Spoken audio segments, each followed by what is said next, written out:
जख्म तो आएंगे, जख्म तो आएंगे, पर मरहम नहीं आने वाला। सादगी के लिए कोई परचम नहीं आने वाला।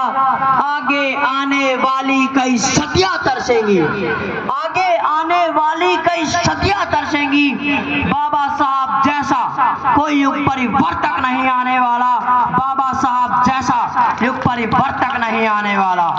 माननीय मुख्य अतिथि जी, आदरणीय बुजुर्गों, मेरी माताओं बहनों और मेरे साथियों, आज मैं मयंक कुमार, ग्राम भीकावास की ढाणी सील गांव से। साथियों, आज 14 अप्रैल बाबा साहब के जन्म दिवस की आप सभी को हार्दिक शुभकामनाएं देता हूं।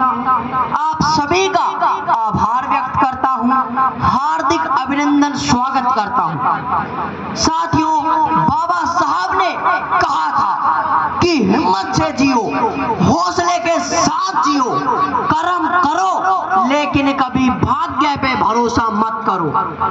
कहते हैं कि उन्हें मंजिल नहीं मिलती जो किस्मत के सहारे है, उन्हें मंजिल नहीं मिलती जो किस्मत के सहारे है। वो जिंदगी मौत है जो हिम्मत के हारे है। साथियों, तो उन्होंने कहा था कि कभी भाग्यवादी मत बनो, अपने कलम पे विश्वास रखो।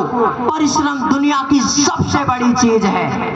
अगर हम लगातार मेहनत और परिश्रम करते रहे तो हम दुनिया की सबसे बड़ी उपलब्धि प्राप्त कर सकते हैं। कहते हैं कि जिनमें सर उठा के जीने की हिम्मत नहीं, वो कभी आपको इस मुर्दापन से दगा देंगे।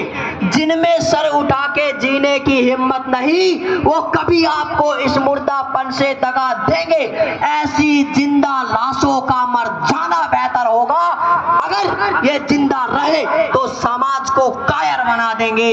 साथियों, ऐसा उनका कहना था।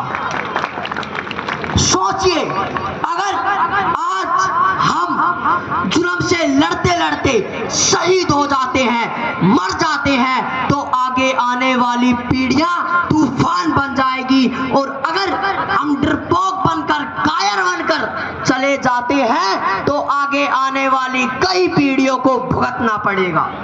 साथियों, हम चाहते तो हैं कि हमारे देश में एक और अंबेडकर पैदा हो जो जुल्म के खिलाफ लड़े, समाज को बदले। लेकिन जब ये जिम्मेदारी हमारे कंधों पे आती है तो हम पीछे हट जाते हैं। सोचिए साथियों, अगर बाबा साहब भी ऐसा ही सोचते तो आज हमारा समाज कहां होता।